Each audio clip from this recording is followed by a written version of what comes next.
into another episode of Uncovered. I'm really excited about this one. Obviously, I'll be excited about all of them. But this is one of my favorite human beings on the planet, Jovan Coleman, who is the assistant basketball coach at Nicholls State.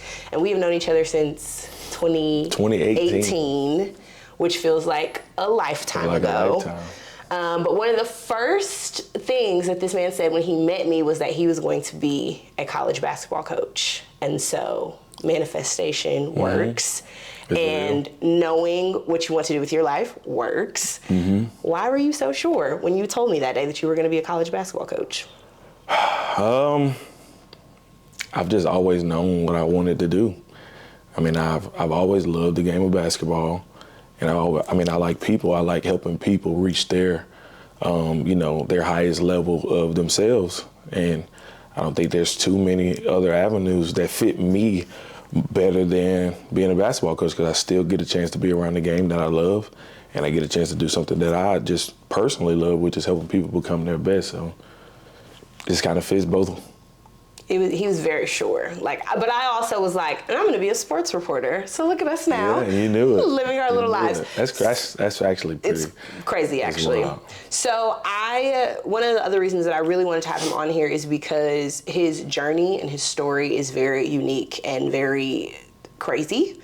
So I think the best way to tell your story is to just go through it from the beginning. So let's start, not the very beginning, but I'm going to start at Mississippi State. And can you tell me about what you did? You were under Coach Ben Howland while you were there. Yes, I did 3 years as a student manager under Coach Howland at Mississippi State. To be honest, still to this day, probably some of the most fun I've ever had.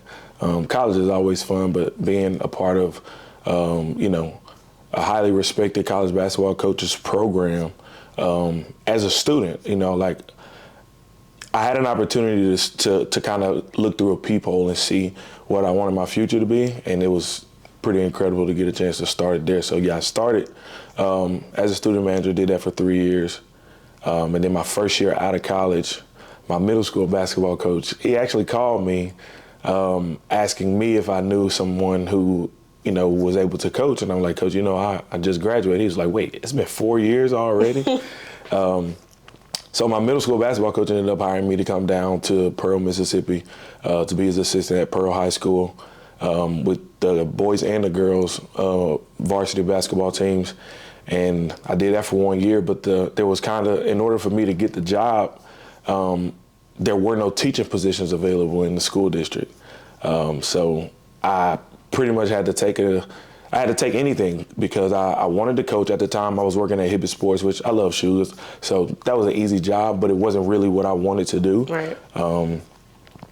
So I took a gamble, and they told me that the only way that I could come down and coach was if I would be a janitor from 5:30 in the morning to like 1 p.m. And then I would switch over roles, and I'd go from being a janitor to being a basketball coach for the rest of the day, whatever time we get back from a game, get back from, finish with practice or whatever it may have been.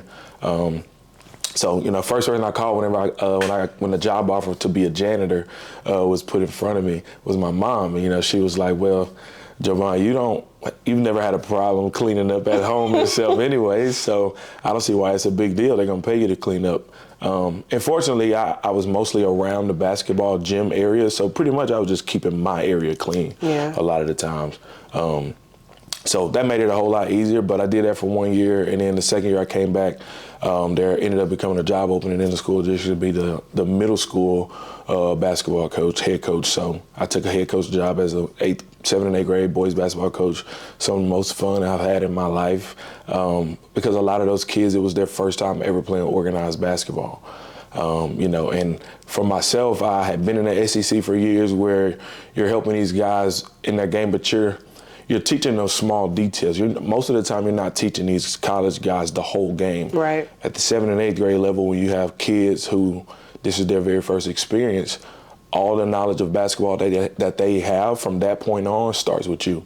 So I had to become a much better teacher at that time. I thought it was super important to make sure that I taught basketball from the ground up for those kids. I didn't want to skip steps with them. I knew that I probably would not be around them throughout their high school basketball careers, but I wanted to make sure that I gave them a really good foundation, and grow their love for the game. Because at that age, it's more about having fun than it is about the wins and the losses. Of course, you want to win. I don't think most people who are coaching want to lose. You know, but you want the kids to have a good experience. So coaching middle school basketball was extremely fun. Do you feel like you have to change who you are as a coach when you look at coaching middle school versus coaching like college boys? You don't necessarily have to change who you are, but your level of expectation goes a little bit lower, just naturally, because they aren't as big, they aren't as fast, they aren't as strong. You know, their skill level is not as sharp. So I can't expect this kid to come down and be able to make a Euro pass with his offhand to the opposite corner while going full speed. Yeah. So my expectations drop a little bit, but the attention to detail never changed. And you know, I was talking to one of my coaching mentors when I first got the job, somebody that you've had on the show, Conzo Martin. Shout out to Conzo Martin. We love you. The show loves you. Yeah, I talked to him when I first got the job, and you know, I was asking him pretty much that same question, like going from coaching or you know teaching college basketball guys in the SEC, going down to the middle school level.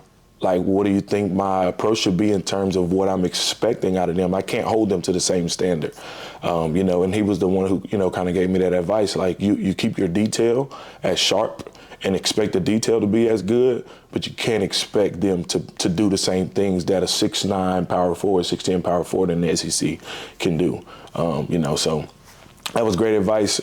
I think I did as good as I could have possibly done in my 1 year of coaching middle school basketball. It was fun. But after that, I ended up getting I actually saw a Twitter post.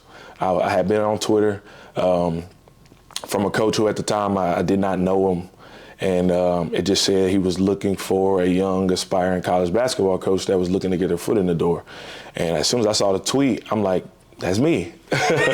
You know? Perfect. Let me DM. So, you know, I followed him. I hit the DM button, and I shot like a really quick elevator pitch. I still have the DMs. He's now one of my best friends. But what did your elevator pitch sound like?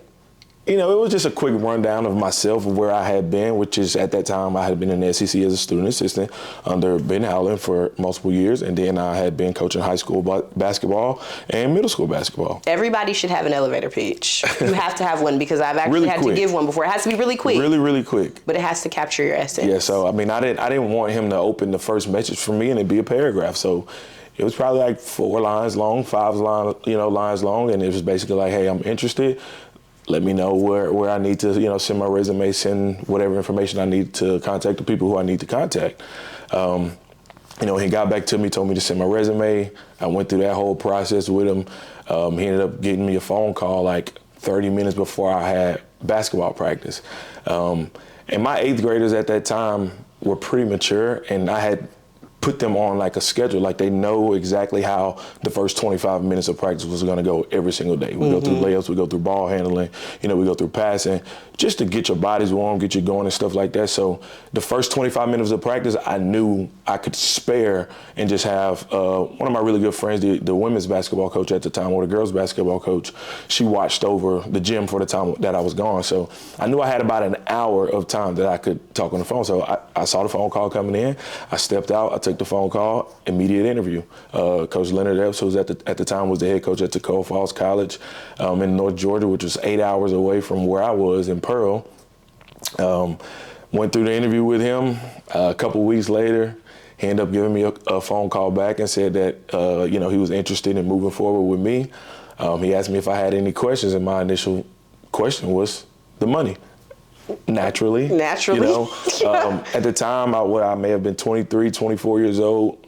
I was a full-time teacher and things like that, and just uprooting my whole life to go chase a dream or something. The very first thing that I was thinking about was I just going to be able to put food on my plate. Yeah. And I was able to do that. You know, it was a step back financially, but a step forward professionally. Yeah. And I think it's big for people sometimes to take those type of risks. Like, you may have to lose a couple dollars, but if your position goes forward in the direction that you want your profession to go, I think it's a calculated gamble that's worth taking. How much back and forth was there, though? Was there any question in your mind about maybe I should wait for something else that might be better financially for me? To be honest, not really. The money was a quick thought. Like that was, I guess, like the immaturity in me of initially thinking, oh, what's the money gonna be like? My biggest thing was I gonna be going to a situation where I'm actually gonna be able to get better? Yeah. Because there's multiple different types of coaches that people coach under. Some coaches don't allow their assistants to have as much of a voice or as much freedom. Some do. And fortunately, Coach Epps was one of those guys, or he is one of those guys who allows his assistant coaches to learn. And at the same time, he coaches his coaches. And I thought it was a perfect opportunity for me being young, really, having aspirations of being a college basketball coach. I thought it was a great opportunity for me to go in and just get my hands dirty under somebody who was going to allow me to get them dirty. So from Toccoa Falls College that year, we ended up setting the score record in wins, had a pretty good year. And then the very next year, Coach Epps ends up getting another job offer. He asked me to go with him. I'm a very loyal guy. If I love you and I rock with you, I rock with you.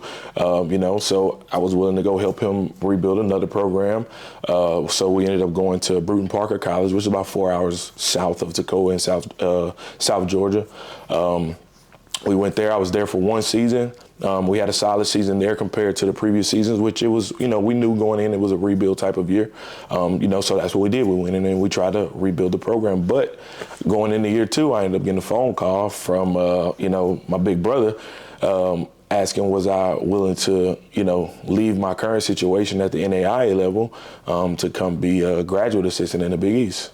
Shout out to Jalyn Courtney Williams, who is the husband of Uncover OG, Shy Courtney Williams. We are all tied together, honey. We are all tied together. I feel like everybody is like one notch away from somebody else, especially in this industry. The athletics world makes it all so small. It's so small. And every family throughout the business, on the media side, on the athletic side, they're so closely related. Jalyn ended up giving me a phone call. They had a graduate assistant position that was available. Asked me was I willing to go.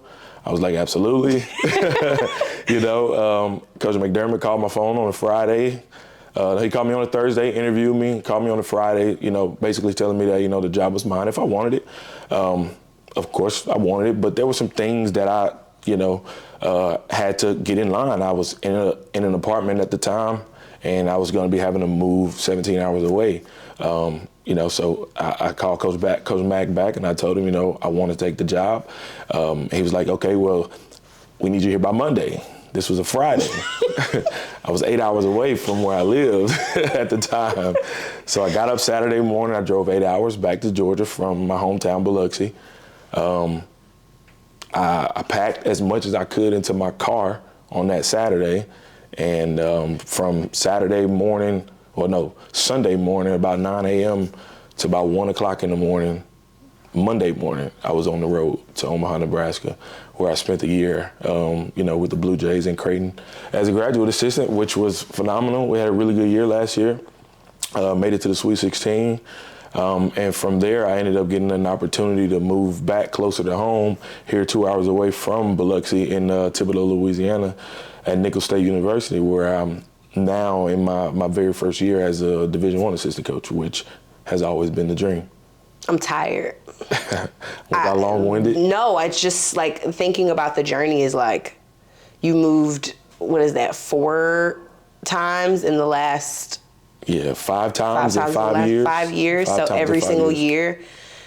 I want to go back to those calls that come in. Mm-hmm. Every time you get a call and you have to think, how long really do you have to obviously with Creighton you didn't have that much time, but with your calls and deciding in your mind, who are those people that you're talking to? Mm-hmm. What are those questions that you're running through your mind, deciding if this is the right move for you to make? I think the first thought for me always is this going to be a vertical opportunity? Is this an opportunity that can advance my career upward? The first person that I always call is my mom. She's my best friend. Love you, Mom.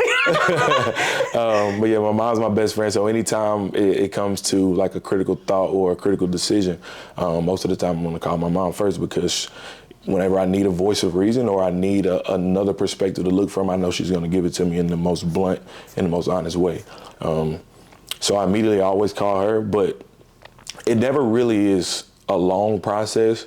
Most of the time, whenever you're going through your career, you kind of know what opportunities are worth taking.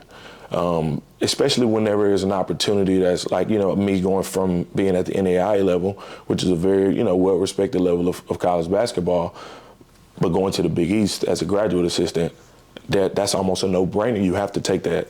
And again, it's another calculated gamble that I was willing to take. So I'm sure with the Creighton job, you called your mom, obviously. Mm-hmm. But what about Coach Epps? What did that conversation sound like? You've been loyal to him, y'all been together for 2 years, and now it's like, dang, I had this opportunity, but I don't want to leave my dog. Yeah, that was a very unique situation with the way that Coach Epps handled that with me, taking another job. He's one of the type of guys that is not going to hold one of his assistants back from advancing their career. If anything, he's going to push you out. If you have an opportunity that can advance your career outside of his program, he's going to push you out. Go do it. Especially if he feels that you're prepared and that you're ready for, said opportunity. Go ahead, young fella. Go do it. And that's pretty much what he told me. He was actually he was out of the country renewing his vows with his wife.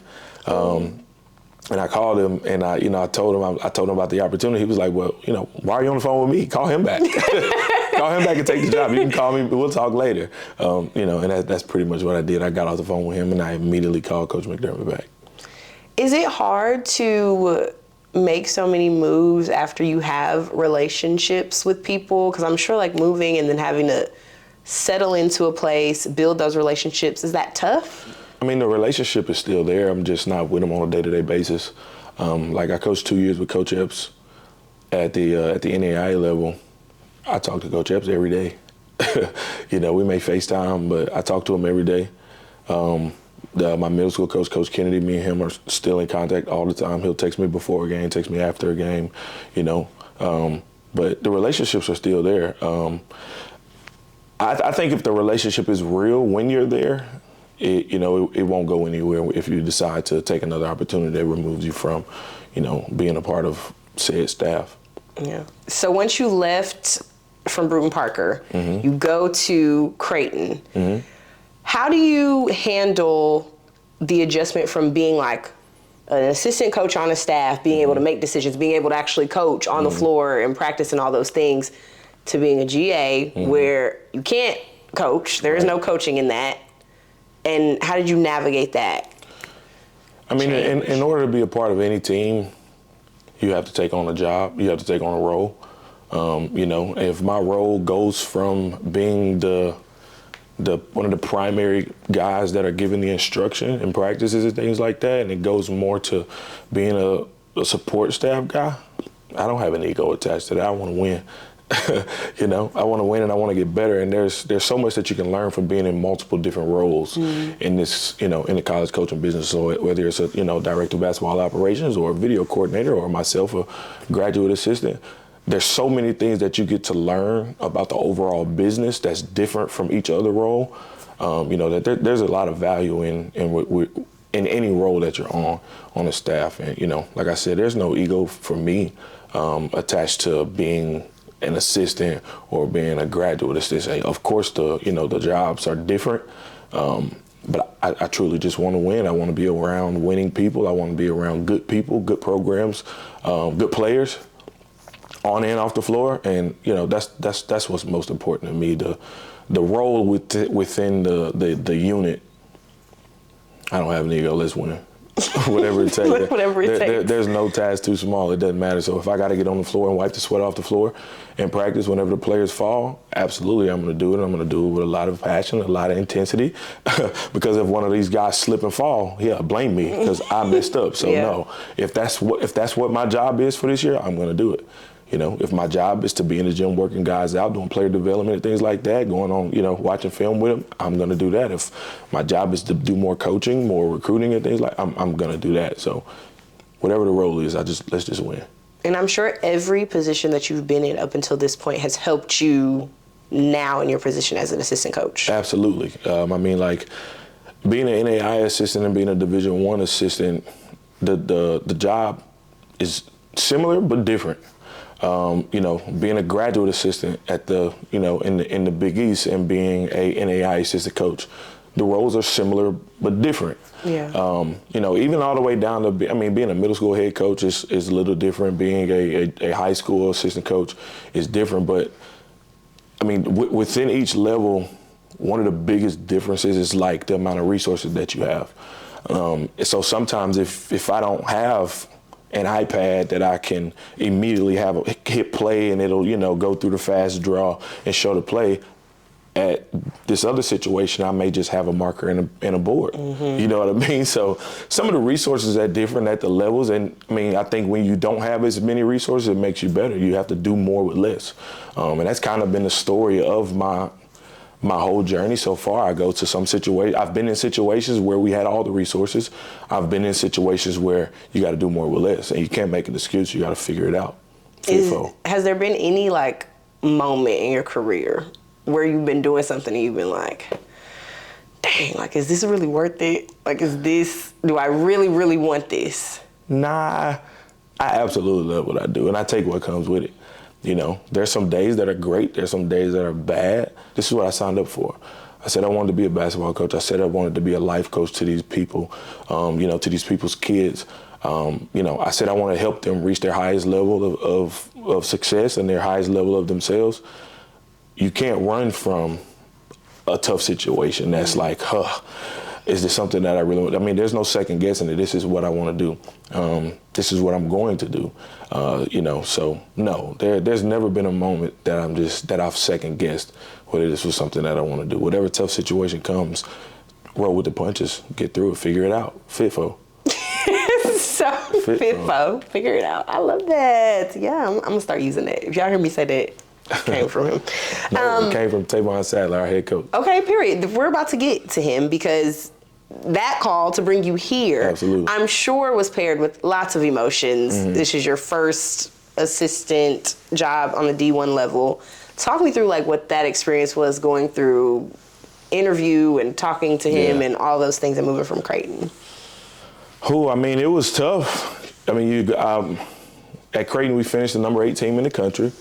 Nicholls finished their season 40 minutes from being a part of the national tournament for the first time in, you know, close to 30 years. 2 really good situations. Like, you know, one, of course, you're a graduate assistant, you're in the Big East, you're part of one of the top 10 teams in the country at the end of that season. And this upcoming opportunity that you're faced with is an opportunity to, you know, for one, one of the biggest things for me was I was going to be so much closer to my family. I mean, I graduated, high school in 2014, and for 10 straight years I was gone. For 10 straight years I never lived within 3 hours of home. You know, so when the opportunity to come to Nicholls was presented, it was extremely intriguing immediately just off of that. You know, my family hadn't really been able to be a part of my adulthood because I've been gone for so long. And I think that's something about, you know, the coaching profession that just kind of it's not seen, or I guess it's not really noticed. Like, we're gone a lot. We're not around our families a lot, especially if you don't have an immediate family. Like, you know, myself, I don't have a kid. I don't have a wife. So my family is my mom, my sisters and my brothers, you know, my aunts and my uncles, the people who are back home. I haven't lived within 3 hours from home in so long that when the opportunity to come to Nicholls came, it was like, okay, I gotta try to see that one through. So, you know, I went through the interview process with Coach Sadler, who, in my opinion, is an absolute superstar. He's the youngest head coach in the country. He's an absolute superstar. There's a reason he's the youngest head coach in the country. But I went through the interview process with him, and he impressed me, honestly, with his vision. You know, he impressed me with his maturity as a coach at such a young age. The relatability factor was very intriguing as well. And then, like I said, the proximity close to, you know, my roots was one of the, you know, defining factors. Like, okay, if I'm gonna, you know, leave my current situation, which is a really good situation, to go to another situation that honestly is a really good situation as well. If I'm gonna leave this situation to go to that one, one of the biggest deciding factors is I'm closer to my roots. So I'm 2 hours from home now here at Nicholls. I get the chance to go home and kiss my mom on the forehead sometimes and my nieces. So it's good. I'm super excited. And this staff is young. We are the youngest staff in the country. The youngest staff in the country. We are the youngest. How do you think that plays positively for you all? For us, we can relate, No one on our staff is over 33 years old. We're all not extremely removed from college basketball days or college student days, whatever it is. So a lot of the situation that these guys go through on a day-to-day basis, we just went through them. Mm-hmm. We just recently were trying to figure out how to navigate our own emotions throughout this journey of college basketball and things like that. And it's changed a lot from the time when, the majority of our staff was in college. Because we're old. I'm not old. I'm young. But the college basketball world has, it's changed a lot. But the things that they have to deal with on a day-to-day basis, whether it's in the classroom, with their families, with interpersonally with each other, the things that they go through, we were just doing that. So us being so closely related so closely related to their age, it gives us a level of relatability that allows them to feel comfortable with us. And you call yourself a hope dealer, which I have always loved to hear that from you. Where did that come from, and how does that come across in the way that you connect and interact with your players? Yeah, it just kind of comes from, the environment that I kind of grew up in. It doesn't really have to be said, those type of environments. Mm-hmm. And I just kind of changed the D in that word to an H. Because I think everybody in the world needs a little bit more hope. And if I can be a beacon of hope that goes back to my neighborhood and things like that, or a beacon of hope that the younger guys in my neighborhood can look at and see a little bit of light in, I want to do that every second of my life. So how has your experience here at Nicholls been so far? Nicholls has been great. I feel like we run a high major program, in a low major conference. Everyone on our staff has been at a high major before. Everyone on our staff has, March Madness experience, which I think that's special, especially with us being the youngest staff in the country. So all of us know what it's supposed to look like in order to, be the type of team that we aspire to be. And we hold our guys' feet to the fire. Our guys allow their feet to be held to the fire, and I think that's the biggest thing. In order to have a good basketball team, your guys have to be willing to be held accountable by each other and by their coaches. And I think we got a good group that they do a good job of holding each other accountable. They do a good job of allowing us to hold themselves accountable, and they do a good job of showing carryover, So things that were a mistake last week, they aren't a mistake this week, So we're moving in the right direction. We've got a really good group of guys. We've got a really good staff that, Coach Sally put together here. But I love it. I love everything about it. What does your perfect recruit look like? The perfect recruit? Honestly, I would say it has nothing to do with basketball, because if the basketball stuff did not make sense, we probably wouldn't be, having a conversation. Yeah. For me, it's more about who you are as a person. The type of morals that you live by, the level of integrity that you carry, the type of character that you show. Those are the biggest things, because I've been saying for years that I don't recruit good basketball players. I recruit good people, who just so happen to have a solid level of talent in the game of basketball. But I don't go to recruit good basketball players. When I go watch these guys play, I probably do more watching them when they're not on the floor than when they are on the floor. Even if it's like between games, the way that they're interacting with their friends, the way that they're interacting with their coaches. Because the basketball stuff, it has to make sense in order for you to be a recruitable, prospect. The perfect recruit for me is a high character guy. A lot of charisma, a lot of smiles. I love smiles. I tell our guys all the time, show your bones. Like, I want to see them when you come to the office, show your teeth, come in smiling. I recruit good people.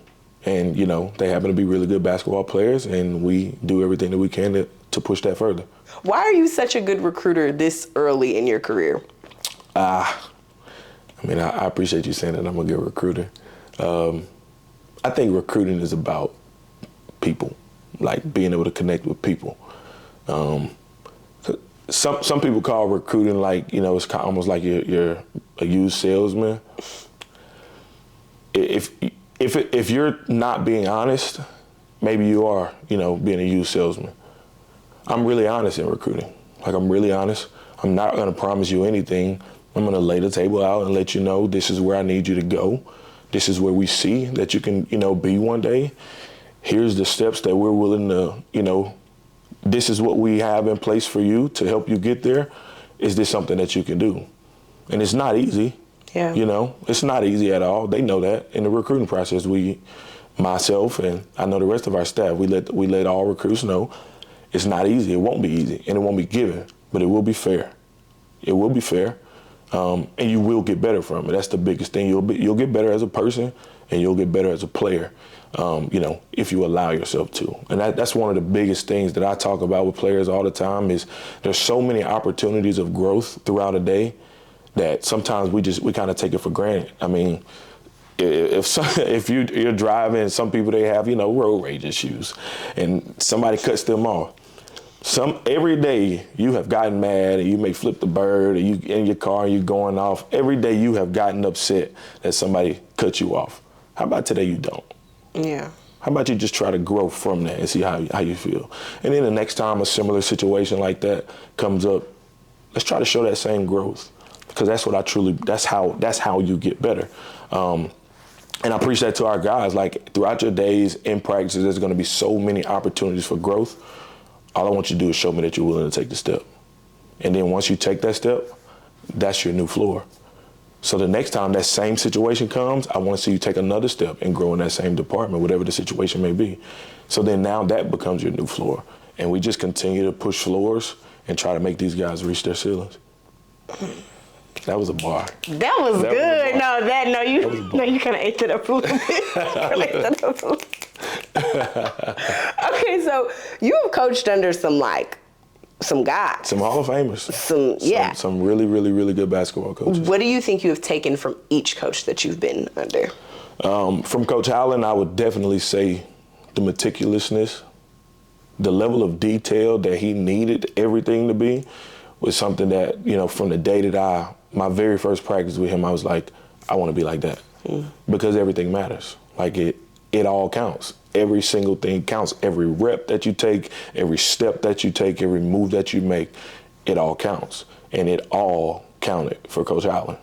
You know, and I would say that that's something that I definitely carry with me from him. And from Coach McDermott, it's patience. This stuff does not happen fast. As much as we want it to happen fast, and most of the time it does not. Whether it's recruiting, whether it's, you know, you're in the season and you're trying to build your team and get your team better to get to the best version of that, you know, that team of that year, it does not happen fast. And I learned to be patient with it from Coach McDermott, seeing his level of patience. You know, he's unreal. He's such a nice man. He's absolutely ridiculous. You would have to see it for yourself to see how good he is. But for sure, the patience from Coach McDermott is something that I will continue to carry with me, that I've learned from him, is be patient. Like, there's no reason to panic. There's no reason to lash out and you're screaming and no. Be patient. Keep working, but be patient. So what does more look like for you? What is the goal if you retire in the next, 30 years or whatever after your retirement? What are you going to look back and say was a successful career for you? I don't think it has anything to do with points that players will score, you know, for me. I don't think it even has anything to do with number of wins. How many lives did I positively impact in the time that they were around me? That's actually the screensaver on my phone. It's the biggest flex is how many lives you can positively impact. That's what I truly feel my calling is in the world, is just to be a positive impact to everybody that you encounter. like I said, be a beacon of hope to everybody that you encounter, whether you know somebody or you meet somebody for 2 to 3 minutes, or somebody that you've known for 2 to 3 years or 10 to 20 years. Just leave a positive impact on their lives from the time that you met them to, you know, whenever it's time for me to go to my Lord and Savior, to that time. As long as my impact that I left on them for that time period is positive, I'm good. At the end of my career, whenever it's time for me to retire coaching basketball, the wins and the losses, those are, you know, that's part of the game. Help these young men become, you know, better men. Like, help them keep a smile on their moms' faces. That's something that my mentors always told me. If it's something that you're gonna do that's not gonna put a smile on your mom's face, don't do it. You know, and I just want to help these young guys do the same thing for their parents or for their loved ones. Just do whatever it takes to keep a smile on everyone else's faces. And sometimes at the same time, it puts a smile on yours by doing it. If you had to give someone encouraging words or just advice that maybe is looking at your journey and seeing how many pivots that you've had to take and how many chances you've had to take on yourself, what would you tell them? Just don't give up. I mean, you just got to keep your feet have to keep moving. They can't stop. And that's not even just in coaching basketball. That's in anything. You cannot stop. Stopping it's a non-negotiable. You cannot stop. You can slow down. You can, you know, take a pivot, but you always have to, if it's something that you really want that bad, you can never lose focus of that goal. There's no one's journey is going to be the same. Like, you know, I was a janitor first. There's some other people who go straight to being an assistant coach, like immediately. You know, there's some people, like some players who become coaches. Some players, they go and they're a player and they spend time playing professional basketball and then they come back to coaching. No one's journey is the same, you know. You just got to be willing to do whatever it takes. If it's something that you're willing to sign up, that you want to sign up to do, which is to try to coach basketball at a high level, understand that it won't be easy. There's going to be some decisions that you make where people may think you're kind of crazy for it, but you got to be a little bit crazy to do this. Just a little bit. Just a little bit. You gotta have a little bit of crazy in you to coach college basketball. It's the most fun thing in the world. So the last question, why do you think it's important for you to be uncovered? I just think there's a lot of people who, you know, see the glamour of being a Division I basketball coach, and they may not know just how rough of a journey that it may be to get there. You know, younger guys and even some of the older guys. I mean, I would say that my journey is a really good example of what it takes to, you know, to make it in this business, you know, to make it far in this business. And I have not made it far. I'm still going to have some risks that I'm going to have to take. You know, there's still going to be some leaps that I'm going to have to, some things that I'm going to have to leap over throughout, you know, the rest of my journey.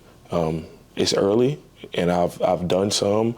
I've taken some calculated gambles that, you know, panned out, you know, well for me. But I would say, you know, for like younger people or people who may not know, they just see it from the outside.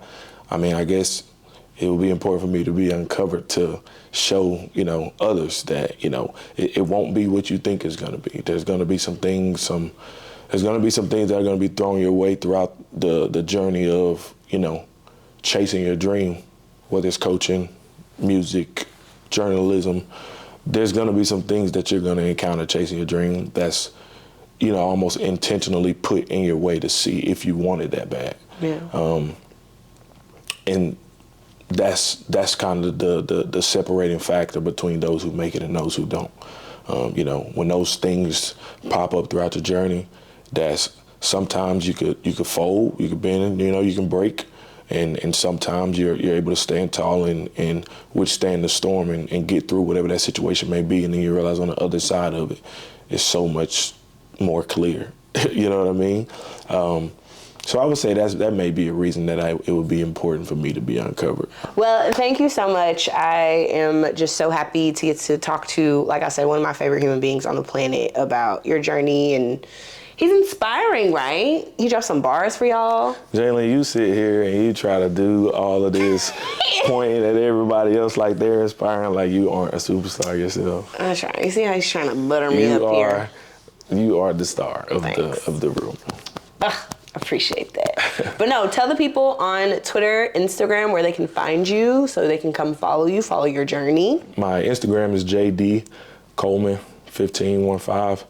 And my Twitter is Coach_J Coleman, Coleman. Period. Go follow him. Go follow Nicholls State.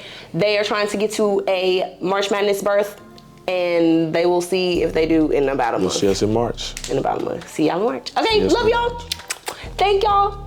See you next time.